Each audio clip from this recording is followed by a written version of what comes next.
Прво, во прашање е блицкриг. Еве зошто. Во самата оценка на состојбите, предлагачот вака вели: веќе подолг временски период се изготвува новиот кривичен законник. Во него посебно внимание е посветено на усогласувањето со меѓународните стандарди, а посебно со актите на Европската Унија. И сега, гледајте, неколку реченици подолу, вели вака: со оглед дека се работи за обемен и сложен процес, постапката за неговото донесување и примена ќе трае подолг пак истото временски период, заради потребата за усогласување и донесување на повеќе поврзани закони со кривичниот постапка, судови, јавно обвинителство, прекршоци, извршување на санкции и слично. Епа, заменик министерката сама си кажа: видете, концепт нов не може да реализирате со ваква палијативна измена. Концепт може да се реализира со темелни измени, за какви зборувате во оценката на состојбите. Понатаму вака велите, што е чудно, фројдовски. Во меѓувреме, пазете, во меѓувреме се појавија одредени ургентни прашања, за кои сметаме дека би било целисходно да бидат регулирани за пократок период. Молам, па сами си признавате. Кои се тие ургентни прашања во меѓувреме што се појавија, господјо Калеска, а за кои треба ние на крајот на мандатот, наместо да чекаме концептот европски за да се трансформира во европска регулатива, сега да итаме? Се ближат изборите, можни се промени на власта и каков, значи, метод применил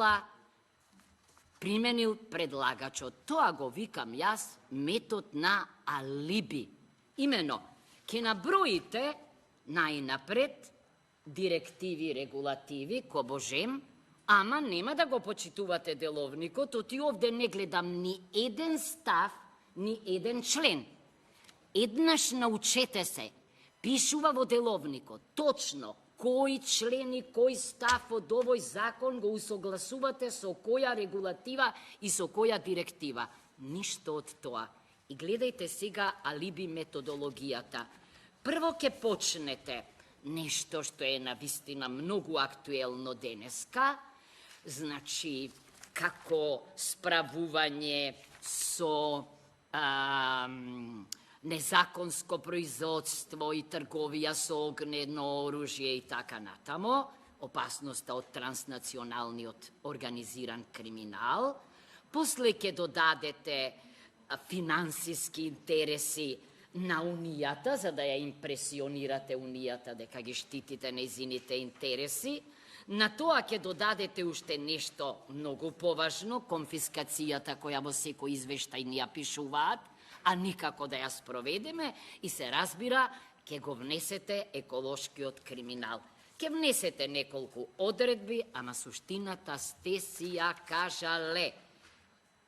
Во меѓувреме се појави ургентна потреба, каква?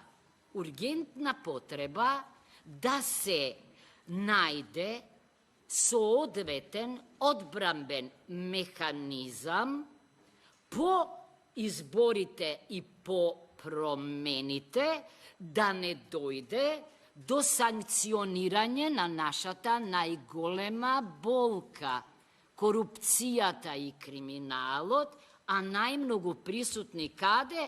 Во фамозните набавки.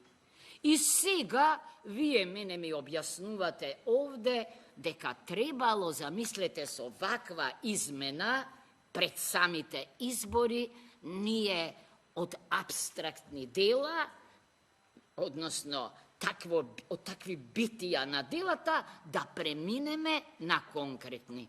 Ајде ве молам. На тоа никој не верува. И уште нешто. Кога ги намалувате казните, а Тоа е изгледа најважното и кога утврдувате потреба од докажување на намера, што е еден долг и тежок процес, значи, што правите всушност вие? Вие всушност го намалувате и рокот на застареноста. Оти тие се како сијамски близнаци. Значи, немам ништо против напред тие измени во делата, бидејќи тие подобро ке си се вклопат еден ден кога ќе излезат моите колеги со концепт. Овде, сигурно и вие, па ќе дискутираме во редовна постапка, ама прво, уште еднаш го злоупотребувате европското знаме, самата колешка кажа, овде, извинете, ама токму во овие најважни членови, ама баш ништо не усогласувате со европската регулатива, а морате да усогласувате за да употребите европско знаме, значи, уште еднаш, она што веќе го чувме.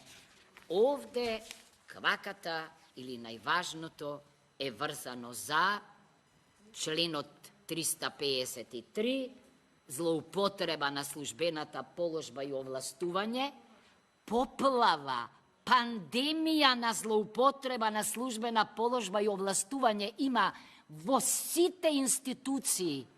Не знаеме што е следното. Зар не гледате? Кога паѓа нешто во образованието и во здравството, тоа е сликата на државата, која веќе пропаѓа, како не гледате. И што ќе си направите тука? Многу убаво, ќе си го избришете ставот 5. Кај ви исчезна ставот 5, ако делото од ставовите 1 и 4 е сторено при вршење јавни набавки или на штета на средствата од буџетот, а буџетот се потроши за приватни, клиентелистички и какви не цели, тогаш, значи од јавните фондови или од други средства, и тоа сторителот ќе се казни со затвор од најмалку 5 години. Го нема. И се разбира, значи веќе зборува, да, злосторничко здружување. Леле се изнаслужавме за злосторничко здружување и за тероризам оваа најтерористичка држава ние биле според бројот на луѓето што се по затворите или не знам каде се. Ама гледајте сега како пристапувате вие конкретно, а не абстрактно кон злосторничкото здружување. Иначе злосторничкото здружување во оваа земја, знаете што стана? Зона на најголема, за жал, мултиетничка и мултикултурна соработка, ама не културна соработка. За жал, секаде во криминалот ирелевантна е нација, афера, статус и така натаму. Тоа ли ќе го браниме ние? И сега пазете, во членот 394 зборовите до 10 години казната, сега до 3 години. Во ставот, што е тука конкретизирање, да ве прашам? Казна кога ќе редуцирате од 10 на 3 години, тоа е конкретизирање? Или во ставот 2 зборовите од 6 месеци до 5 години се заменуваат со зборовите до 2 години. Не го разбирам овој пристап. За жал, ме подсетува, знаете на што, на оној механички исто однос кон законот за прекршоци, па сите казни ги намалувате без оглед на природата на областа во која е прекршокот. Различна казнена политика треба да се води во различни области, па дури и во прекршочените, ама овде, значи, со ова се намалува и застареноста и многу убаво претходните кажа, ова мене ми личи на прејудицирана амнестија за потенцијалните сторители, може би нивните имиња и презимиња не ги знаеме уште, меѓутоа областите каде што се случуваат овие дела, институциите, фондовите и така натамо, секој ден ги слушаме. Иако веќе не можеме да ги запомниме, колешке, се срамам што сум правничка, се срамам што сум професорка по право.